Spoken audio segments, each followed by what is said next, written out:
Good morning बच्चों। Class 12th की Hindi class में आपका स्वागत है। बच्चों, आज हम आपको साहित्यकार जैनेन जी द्वारा रचित निबंध बाजार दर्शन के विषय में बताएंगे। देखिए, बाजार दर्शन क्या है। बाजार शब्द सुनते ही आपके मन में किसी बाजार का दृश्य घूम जाता होगा। तो बिल्कुल सही, ये उसी बाजार के बारे में वर्णन है, लेकिन बाजार की साज सज्जा या बाजार की सजावट या ऐसा नहीं है, उस पर ये एक विचार विमर्श किया गया है। बाजार कैसा होता है, कैसे हमें आकर्षित करता है और कैसे हम उसके प्रभाव में आते हैं, कैसे हम उपभोक्तावाद संस्कृति से प्रभावित होते हैं, आदि चीज़ों के बारे में इस निबंध में विचार किया गया है। तो देखिए, ये क्या है। बाजार दर्शन पाठ के प्रारंभ में लेखक अपने एक मित्र की चर्चा करता है जो बाजार गए थे और मामूली सी चीज़ लेने गए थे, बस कुछ ज़रूरत की चीज़ें लेने गए थे। लेकिन जब वापस लौटे तो बहुत सारा सामान लेकर लौटे।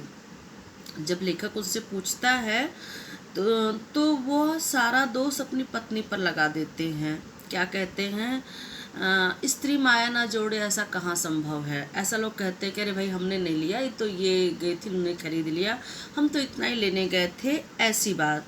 लेखक उनकी बात सुनकर सामने से कुछ नहीं कहता, लेकिन अपने मन में सोचता है कि यह वास्तव में क्या है, पैसे की गर्मी है। ये जो मित्र है वास्तव में पैसे वाला है, तो ये पैसे की गर्मी है, पैसा पावर है। उसे दिखाने के लिए हम मकान, कोठी, बैंक बैलेंस आदि इकट्ठा करते हैं, जो लेखक का मित्र भी कर रहा है।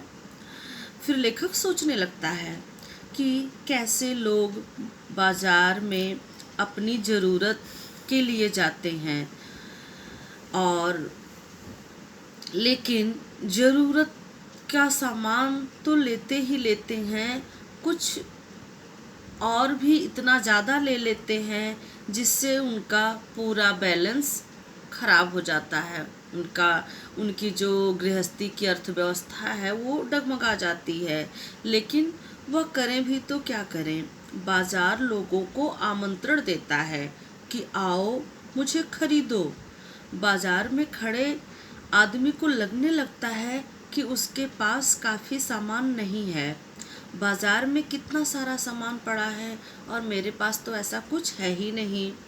लेखक अब अपने दूसरे मित्र की बात बताता है कि लेखक के एक मित्र बाजार गए थे और शाम होने तक बाजार में ही रहे, लेकिन जब लौटे तो खाली हाथ आए। लेखक ने उनसे पूछा तो उन्होंने बताया कि बाजार में सब कुछ था, लेकिन कुछ नहीं हो पाया। कुछ लेने का मतलब था कि शेष सबको छोड़ देना, और लेखक के मित्र कुछ भी छोड़ना नहीं चाहते थे, इसीलिए वे कुछ भी ले नहीं पाए। लेखक फिर यहाँ सोचने लगता है कि बाजार में जादू है। यह तभी असर करता है जब जेब भरी हो और मन खाली हो। कहने का मतलब, जब हमारे पास बहुत सारा पैसा हो, बहुत सारा सामान खरीदने का पैसा हो और हमारा कोई लक्ष्य ना हो, हमारी कोई ज़रूरत ना हो कि हमें यही लेना, ये घर के लिए बहुत ज़रूरी चीज़ है, इसके बिना काम नहीं चल रहा है, हम ऐसा कोई लक्ष्य लेकर बाज़ार ना जाएं, और हमारे पास पैसा बहुत सारा है तो हम बाज़ार से आकर्षित हुए बिना नहीं रह सकते और हम फालतू का सामान ज़रूर खरीदेंगे। तो बाज़ार के जादू का असर हम पर तभी होता है जब हमारे पास बहुत सारा पैसा हो और हमारा लक्ष्य ना हो। तो इसलिए ज़रूरत है कि जब हम बाज़ार जाएं तो अपने मन को खाली रख कर न जाएं। हम अपने मन में कोई ना कोई लक्ष्य लेकर जाएं कि हमें बाज़ार से जाकर यही सामान खरीदना है, ठीक है, जो हमारी ज़रूरत का सामान है। इसके उदाहरण के लिए लेखक अपने पड़ोस में रहने वाले भगत जी के बारे में बताता है। वह कहता है कि भगत जी चूरन बेचने का काम करते हैं और वे एक दिन में चूरन बेचकर 6 आने से ज़्यादा नहीं कमाते।